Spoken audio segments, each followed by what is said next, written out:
हमने भी मतलब घर से कुछ नहीं लेके आया था, सिर्फ एक झोला लेके आया था और एक सर्टिफिकेट लेके आया था और एक कपड़ा केवल डाल के ले आया था, बस यही था हमारे पास। और यहाँ तक कि हमारे पास जो था, मैं बता रहा हूँ कि हमारे पास अपने दुकान करने के लिए भी पैसा नहीं था। तो सबसे बड़ी चीज़ यह है कि कभी भी किसी चीज़ का अहंकार नहीं करना चाहिए, सिर्फ आदमी को संघर्ष करना चाहिए, मेहनत करनी चाहिए। अगर मेहनत आपके पास है तो आपको हर चीज़ भी आपको अवेलेबल हो जाएगी और हर चीज़ को आप पा सकते हैं।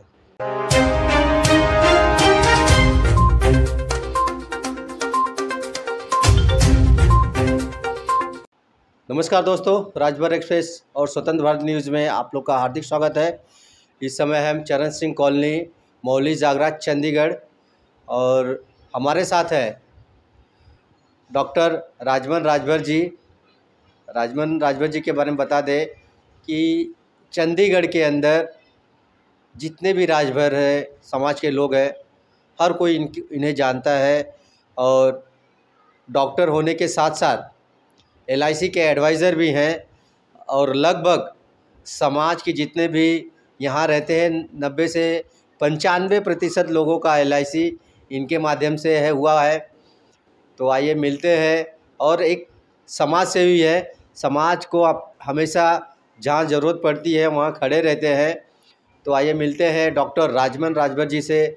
आइए जानते हैं यहाँ चरण सिंह कॉलोनी में कितने सालों से है, उम्र इनकी हो चुकी है, लगभग 50 के पार है।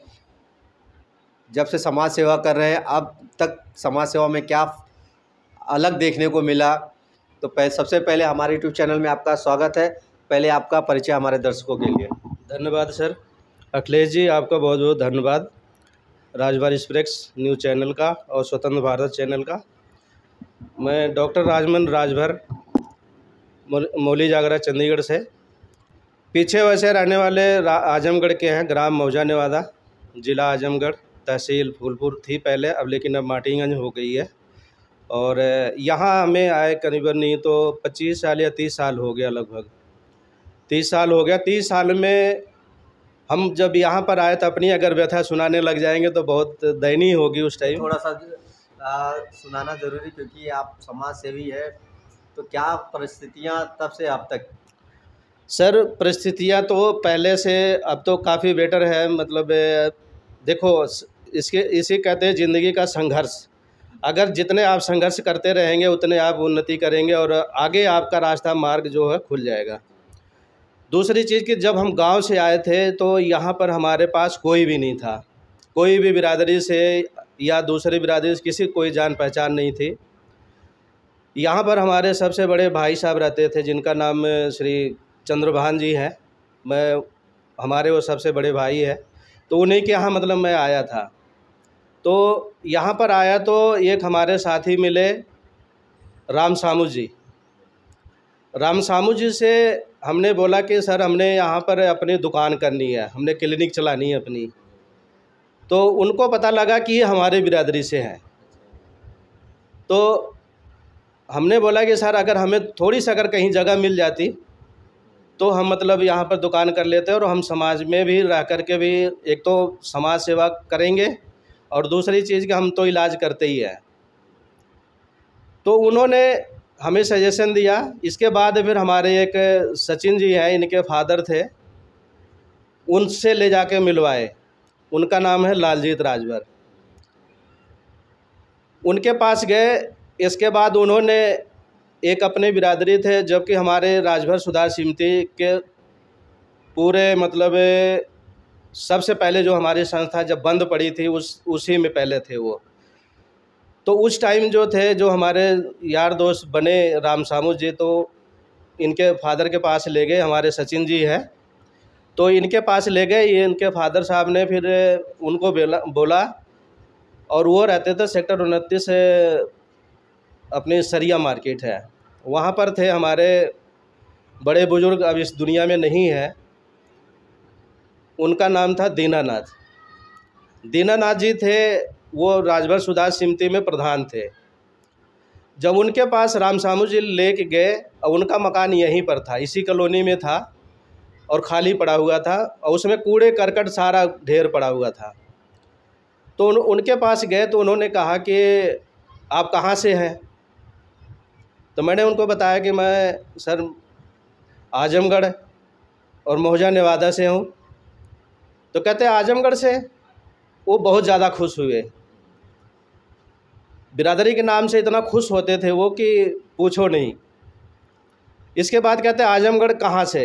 तो मैंने बोला, मैं कहा सर मैं आजमगढ़ अपने मोहजा नेवादा तहसील माटीगंज।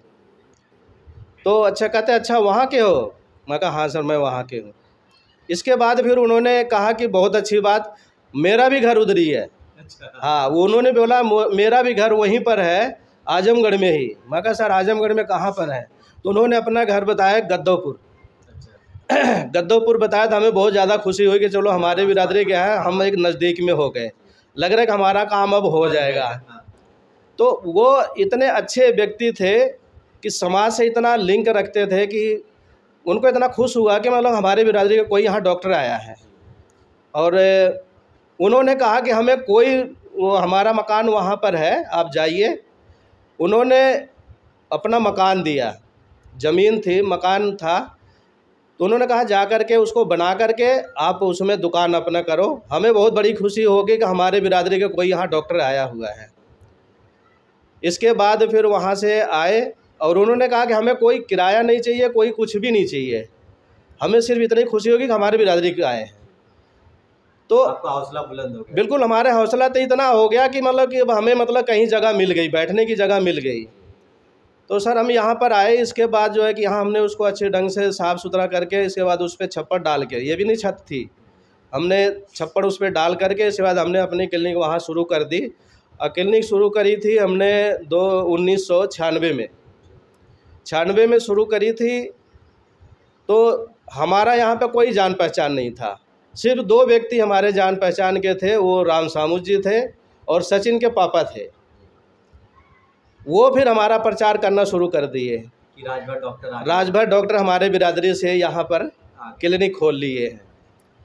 मैं आपको क्या बताऊं कि इतना हमें खुशी मिली कि हमें ज़्यादा समय नहीं लगा यहाँ अपना मकान बनाने में, हमें सिर्फ लगा था 2 साल। सिर्फ 2 साल में हमने जो है कि ये मकान को ख़रीद लिया।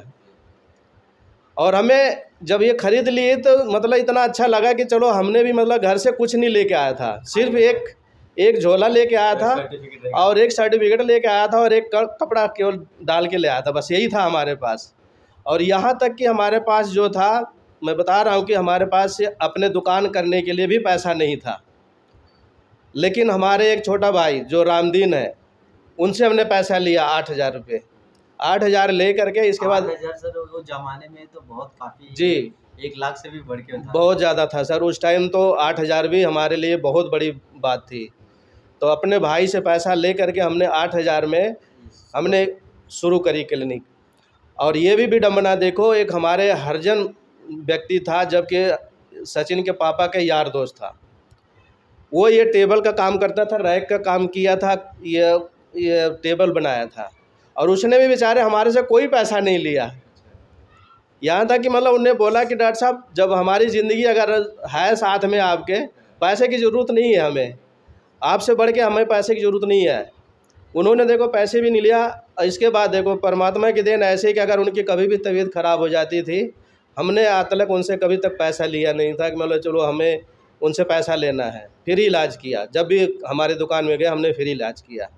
तो इस करके सर यहाँ पर देखो, अगर मन में अगर कोई चीज़ का अगर ठान लो हमें काम करना है तो आपको सक्सेसफुल ज़रूर मिलेगी।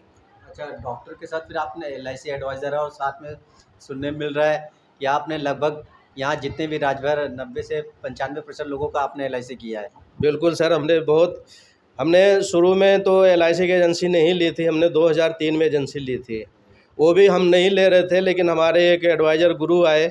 इसके बाद उन्होंने बोला कि सर आप अगर LIC के एडवाइज़र बन जाएंगे तो आपका काम अच्छा भी हो जाएगा। आप डॉक्टर के साथ साथ जो है कि आपका समाज सेवक, आप तो समाज सेवा कर ही रहे हैं, अगर LIC भी करेंगे तो आप थोड़ा फील्ड में घूमेंगे तो आपको मतलब और भी लोग समाज मिलेंगे, अपने भी समाज के लोग मिलेंगे और अदर भी समाज मिलेंगे। इससे आपका हौसला और बढ़ेगा और आपकी इनकम जो होगी वो कई गुना बढ़ जाएगी। तो आपके चैनल के माध्यम से ये बताना चाहता हूँ कि आज जो वैसे अपने मुंह से नहीं बताना चाहिए, हर चीज़ करना चाहिए, लेकिन हमें खुशी होती है कि और भी हमारे समाज के लोग अगर सुन रहे हैं इस हमारी बात को, तो सबसे बड़ी चीज़ यह है कि कभी भी किसी चीज़ का अहंकार नहीं करना चाहिए। सिर्फ आदमी को संघर्ष करना चाहिए, मेहनत करनी चाहिए। अगर मेहनत आपके पास है तो आपको हर चीज़ भी आपको अवेलेबल हो जाएगी और हर चीज़ को आप पा सकते हैं। हाँ जी। तो कैसे राजभरों के पास आप इतने लोगों को कैसे कनेक्ट किए? सर कनेक्ट करने के लिए तो देखो, हमारी एक तो दुकानदारी ऐसी चीज़ें थी कि इसमें अपनी भी बिरादरी आते रहे और दूसरे भी बिरादरी आते रहे, तो धीरे धीरे करके हमारा प्रचार भी होता रहा है कि हमारी बिरादरी से राजभर जाति का कोई व्यक्ति है जो डॉक्टर है, यहाँ पर मौली जागरा चंडीगढ़ में है। तो यहाँ पर जितने भी चंडीगढ़ में दूर दूर से लोग जैसे जैसे सुनते गए, हमारा नाम जैसे जैसे आगे बढ़ता गया, वैसे वैसे लोग हमारे पास मतलब आते गए और मतलब हमारा प्रचार फिर होता रहे। फिर हम सब के बीच में मतलब यहाँ दुकान को मतलब कुछ टाइम के लिए बंद करके इसके बाद फिर लोगों के पास मिलने चले जाते थे, ताकि मतलब हमारी मतलब एक दूसरे से इंट्रोडक्शन भी हो जाए और हमें ये पता लगे कि हमारे समाज के लोग कितने लोग यहाँ पर रहते हैं। तो उनसे जो है कि हमें मिल करके इतना अच्छा लगता था कि अच्छा लगता था कि हमारे लोग यहाँ पर हैं। और हमारे विचार में यही आया कि चलो हम अगर हमारे बिरादरी के लोग यहाँ पर हैं तो हम एक संस्था अगर कोई संस्था हमारी जो बंद पड़ी, अगर उसको चालू करके अगर हम लोगों को जोड़ दिया जाए तो इससे बढ़िया काम हमारे लिए कुछ नहीं होगा। डॉक्टर जी, एक तो डॉक्टर आपके पास समय नहीं, ठीक है, उसके बाद LIC एडवाइज़र जी, लोगों से मिलना जी। और समाज सेवा भी करना, कैसे मैनेज करते थे और किस संस्था से जुड़े थे आप? मैनेज कैसे करते थे उस समय में आप? सर मैनेज के लिए सर इसके लिए हमें देखो, वैसे तो टाइम तो किसी के पास नहीं होती है, लेकिन अगर जज्बा आपके अंदर है तो आपको समय निकालना पड़ेगा। तो इसी में से हम समय निकाल करके अपने लिए भी समय देते हैं, अपने परिवार को भी समय देते हैं और अपने लोगों को भी समय देते हैं, जिस करके वो समय थोड़ा सा हम अपना कंट्रोल में करके और उसका समय पीरियड बना करके इसके बाद हम लोगों के पास जाते हैं और समय देते हैं सबको। तो कौन सी संस्था में थे आप और है अभी? संस्था में सर हमारी एक राजभर सुधार समिति है। मैं नहीं हो तो संस्था सर वो पहले पुरानी थी, तो इसके बाद फिर बीच में बंद हो गई थी। फिर हम लोग मतलब इसको फिर 2017 से फिर हम लोग शुरू किए थे इसको, और संस्था हमारी बहुत बढ़िया चली भी और चल भी रही है। और 2018 में हमने मतलब महाराजा सुहेलदेव की जयंती का प्रोग्राम यहाँ पे फर्स्ट टाइम किया था। उस टाइम पूरे हिंदुस्तान में, पूरा देश से हम लोग मतलब यहाँ पर बुलाए थे लोगों को, और लोगों को इतना अच्छा लगा यहाँ पे चंडीगढ़ में, इतना बड़ा हमने मंच तैयार किया था कि अपने समाज के लोग इतना अच्छा यहाँ पर मतलब उसका मैसेज दिए कि पूरे इंडिया में इस चीज़ का मैसेज गया। कोई चंडीगढ़ में मतलब राजभर सुधार समिति चल रही है और अच्छे लोग मतलब काम करें और संस्था अच्छी चल रही है। चंडीगढ़ में कम से कम 40 से 50 हज़ार राजभर है। जी, ये तो है सर, इससे कम नहीं है, इससे बल्कि ज़्यादा ही है। यहाँ पर हमने मतलब संस्था के तरफ से हम लोग यहाँ कमेटी बना करके, कोर कमेटी हमारी बनी हुई है। कोर कमेटी के संस्था हम बना करके इसके बाद यहाँ पर जितनी भी कॉलोनियाँ हैं या सेक्टर हैं, हम ये यहाँ पर एरिया बाइज एरिया जा करके हम लोग डोर टू डोर घर पे हर सबके मतलब पूरा फैमिली मेम्बर का सारा एंट्री करते थे, डाटा बनाते थे। इससे पता लगता था कि हमारे जो राजभर समाज जो है कि यहाँ पर काफ़ी संख्या में है, लगभग यहाँ पर 4000 5000 से ऊपर है, मतलब इससे नीचे नहीं है। पहले की समाज सेवा में और आपकी समाज सेवा में कितना फ़र्क है? राजभर समाज कितना जागरूक हुआ है? सर आपके चैनल के माध्यम से हम बताना चाहते हैं कि पहले शुरू में तो आपको पता ही है कि कोई भी चीज़ अगर होती है तो उसके लिए संघर्ष करना पड़ता है। पहले तो हम लोगों को पता नहीं होता था कि हमारे समाज के लोग कहाँ कहाँ पर हैं और कैसे कैसे हैं, किस स्थिति में हैं, कैसे गुजार रहे हैं, कैसे नहीं। लेकिन जब से हम लोग संस्था में आए और संस्था को हम लोग जागृत किए, तो लोग जो है, जब हम 2018 में जब कार्यक्रम किए थे, जयंती किए थे, तो उस टाइम जो है कि लोगों को धीरे धीरे करके ये आग की तरह फैल गए कि यहाँ पर जयंती समारोह हो रहा है। तो उन्होंने मतलब यहाँ की जनसंख्या, हम लोग उस टाइम जब पहला प्रोग्राम किए थे तो उस टाइम कम से कम नहीं तो यहाँ पर रहे होंगे जनसंख्या कम से कम 4000 या 5000 के लगभग जनसंख्या हमारे पास इकट्ठा हो गई थी। तो लोगों को मैसेज ऑटोमेटिक पहुँच गया, फिर हमें उतनी ज़्यादा मेहनत नहीं करनी पड़ी। शुरू में हम लोग मेहनत किए थे, लेकिन धीरे धीरे करके जो है कि हमारी मेहनत वो कामयाब रही, और आज जो है कि इतनी संस्था अच्छा काम कर रही है कि आगे भी और अच्छा भी काम करेगी, और लोग जुड़ते जा रहे हैं इसमें। और लोग पूछते भी हैं, फ़ोन करके पूछते भी रहते हैं कि डॉक्टर साहब आपका कब तक मतलब ये कार्यक्रम कब तक शुरू कर रहे हैं और मतलब हमारे पास कब आ रहे हैं। तो जब हमारे पास फ़ोन आता है तो हमें अंदर की आत्मा इतना जाग जाती है कि यार हम इनके प्रति मतलब क्या काम ऐसा करें कि जो ये आगे भी समाज को जोड़ सके। तो सबसे बड़ी बात इसमें सर ये है कि दो चीज़ को हम आपके माध्यम से, चैनल के माध्यम से कहना चाहेंगे, स्वतंत्र भारत के और आपके राजभर एक्सप्रेस के न्यूज़ चैनल के माध्यम से कहना चाहेंगे कि राजभर समाज को दो चीज़ की ज़्यादा ध्यान रखना पड़ेगा। एक तो जो हम मतलब पहले के लोग जो पहले कर आते थे, चलो उसको छोड़ दो, वो तो जो किए थे वो अपने समझ से अच्छा किए होंगे या ख़राब किए होंगे हम नहीं बता सकते। लेकिन जो अब चल रहा है इसमें दो चीज़ आपको बहुत ज़्यादा समझनी पड़ेगी। सबसे पहले तो बच्चों को अपने शिक्षा देना बहुत ज़रूरी है, क्योंकि शिक्षा ऐसी चीज़ है कि हम आपसे बात कर सकते, अगर हम पढ़े लिखे नहीं होते, हम डॉक्टर नहीं होते या और भी चीज़ नहीं होते, अगर समाज में नहीं बैठते हम शायद आपसे बात नहीं कर पाते। तो सबसे बड़ी बात जो होती ताकत होती है पढ़ाई में। शिक्षा अगर आपके पास तो आप किसी भी लेवल पे बात कर सकते हैं, चाहे वो कोई अफ़सर होगा, चाहे डिप्टी होगा, चाहे कलेक्टर होगा, चाहे जज होगा, कोई भी होगा, आप वहाँ पर बिल्कुल नर्वस नहीं होंगे। आप छाती खोल करके, जैसे मोदी जी ने कहते हैं कि हमारे 56 इंच की छाती है ना, तो ऐसे पढ़ा लिखा इंसान जो होता है हमेशा टाइट होकर के बात कर सकता है और वो किसी भी लेवल पे बात कर सकता है, उसके लिए कोई दिक्कत नहीं है।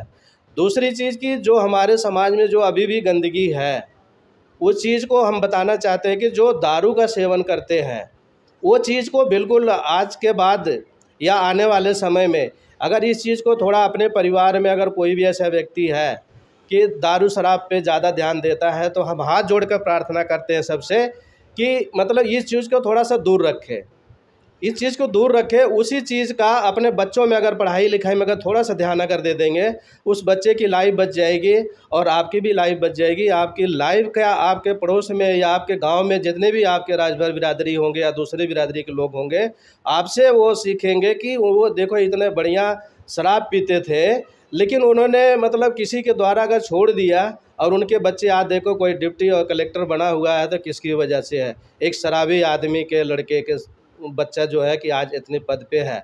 तो हमें बहुत बड़ी खुशी होगी अगर हम कभी मतलब आपके चैनल के माध्यम से देखेंगे इस वीडियो को कि हमारे कहने से कितना लोगों को फ़र्क पड़ा या क्या नहीं पड़ा। अगर फ़र्क पड़ जाएगा तो हमें इतनी खुशी होगी कि चलो हमारा कुछ बात जो है लोगों ने इसके ऊपर ध्यान दिया और इस चीज़ को माने। एक और इसमें जोड़ना चाहेंगे, मैं उसी मुद्दे पे आने वाला था, शिक्षा और जो आज युवा ज़्यादा करके नशे की लत में जा रहे हैं, उसमें एक और चीज़ें मैं जानना चाहूँगा। जी दहेज। जी दहेज प्रथा आप अभी देख रहे हैं कि अभी शादियों का सीज़न आ रहा है। बिल्कुल सर, बिल्कुल। अब लड़की वाले के जो दहेज सामने वाले मांगते हैं लड़के लोग, अब सामने वाले के पास पैसा है कि नहीं, लेकिन क्या उनकी मजबूरी भी हो जाती है कि हमें बेटी का ब्याह करना है।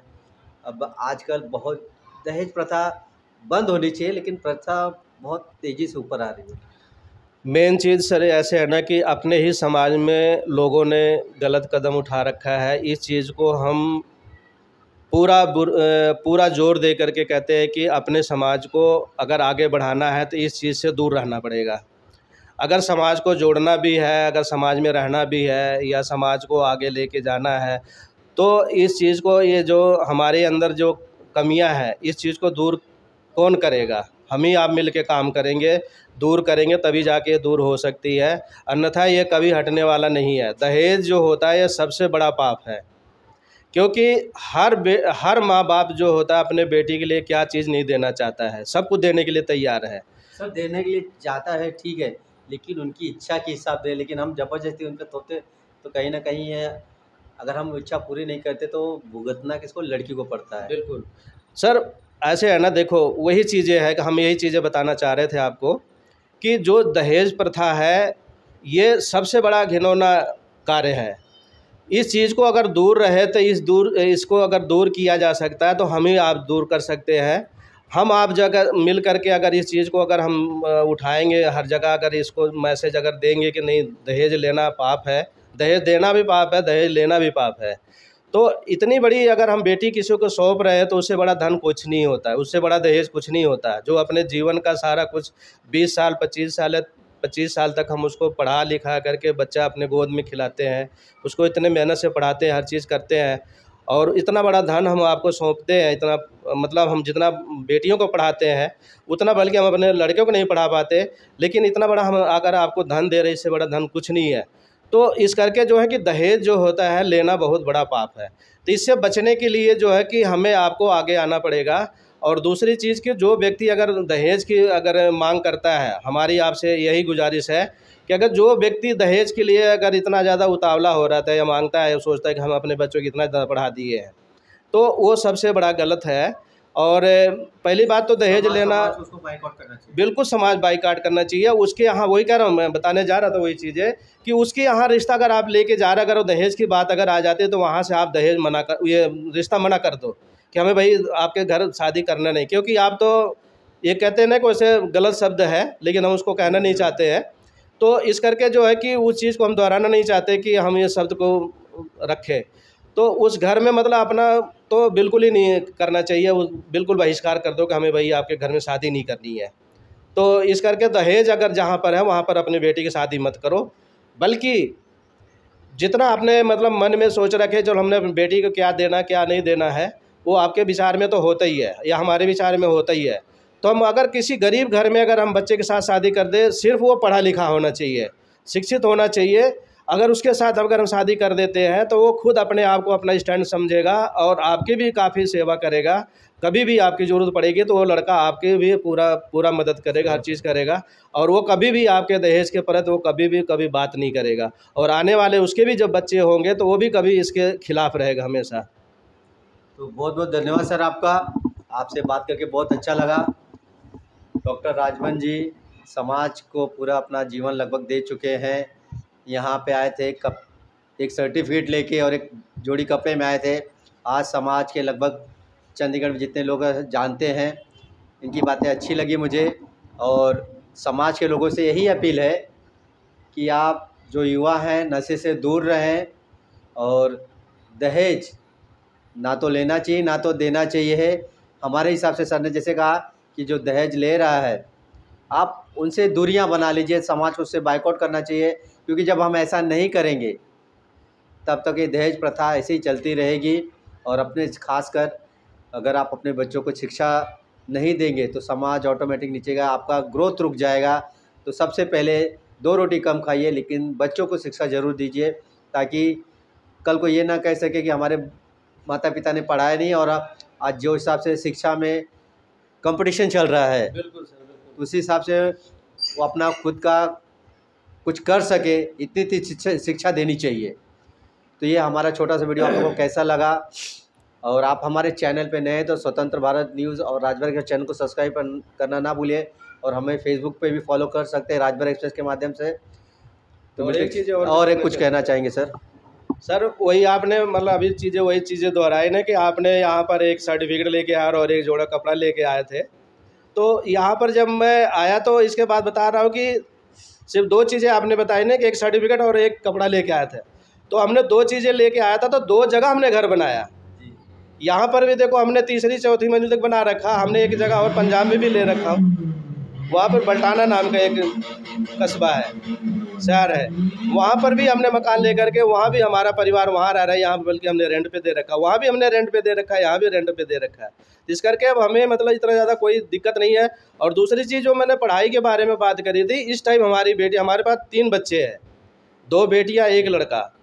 तो बड़ी वाली लड़की का हमने मैरिज कर दी है, उनको भी हमने देखो पढ़ाया, पंजाब यूनिवर्सिटी है यहाँ से, हमने वहाँ भी उनको MA करवा करके इस बार फिर मैरिज किया उनका। अब वो मतलब वो क्या वो दहेज लेंगे? अगर जो बच्चा पढ़ा लिखा है तो क्या दहेज लेगा? नहीं लेगा। और हमने देखो बिना दहेज की शादी करी, बिना दहेज की शादी करी, लेकिन हमने उस बच्चे के लिए हमने सब कुछ दिया। वो हमारी मर्जी थी देने के लिए, इच्छा के ऊपर हमने अपनी इच्छा से उसको दिया। ये नहीं कि हमारे उनके तरफ से कुछ मांगना था या कुछ करना था, हमने ऐसा कुछ नहीं था, हमने अपनी मर्जी से दिया था।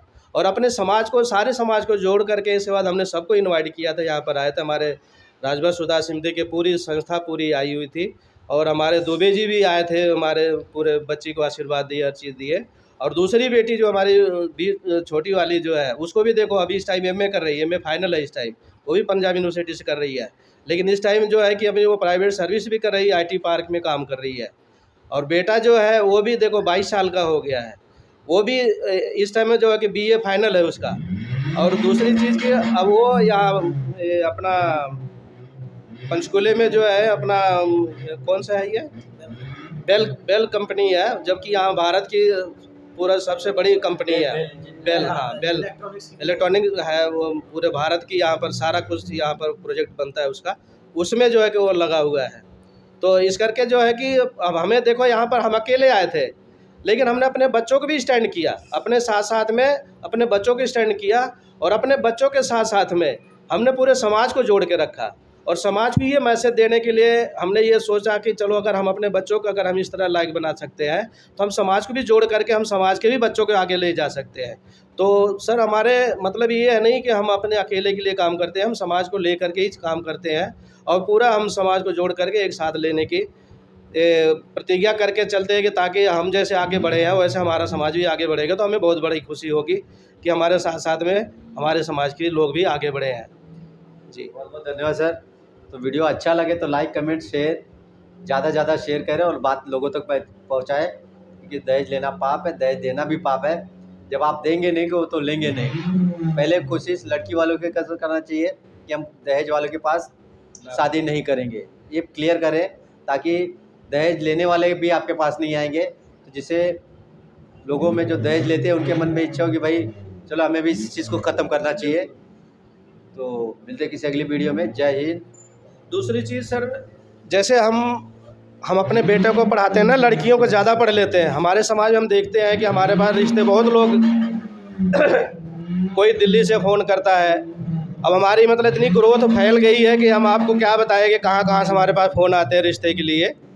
मतलब और समाज के लिए, जैसे कोई बॉम्बे में बैठा है, कोई दिल्ली में बैठा है, तो कोई जो है कि अपना जालंधर में है, कोई लुधियाना में है, कोई अम्बाला में है। तो लोग मतलब जानते हैं हमें कि मतलब वो डॉक्टर साहब वहाँ पर हैं, उनकी मतलब काफ़ी लोगों से जान पहचान है। तो हमारे पास मतलब वो मैसेज देते हैं कि सर अगर कोई रिश्ता होगा तो बताना। तो बड़ी विडम्बना होती है सर इसमें देख करके सुन करके कि लड़की जो होती है वो ज़्यादा शिक्षित होती है। मतलब हम देखते हैं हमारे पास जो रिश्ते भेजते हैं करते हैं, तो लड़कियां जो होती है वो माँ बाप उनको लड़कियों को बहुत अच्छा मतलब पढ़ाते हैं और अच्छी शिक्षा भी देते हैं और अच्छी पढ़ाई करके रखते हैं।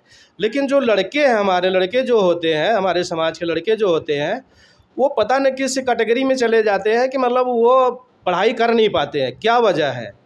ये वजह हमें जान करके मतलब पता नहीं लगता कि मतलब वो क्यों पढ़ते क्यों नहीं है, कि या मतलब वैसे स्थिति में क्या है, उनकी स्थिति क्या होती है कि वो पढ़ नहीं पाते हैं, उनके ऊपर क्या परेशानियां होती है। जब हम रिश्ता ढूंढते हैं तो उस लायक लड़की जैसे लड़का मिलता नहीं है, तो हमें बड़ी सोच में पड़ जाते हैं कि हम बताओ हम उस लड़के के साथ कैसे शादी करेंगे।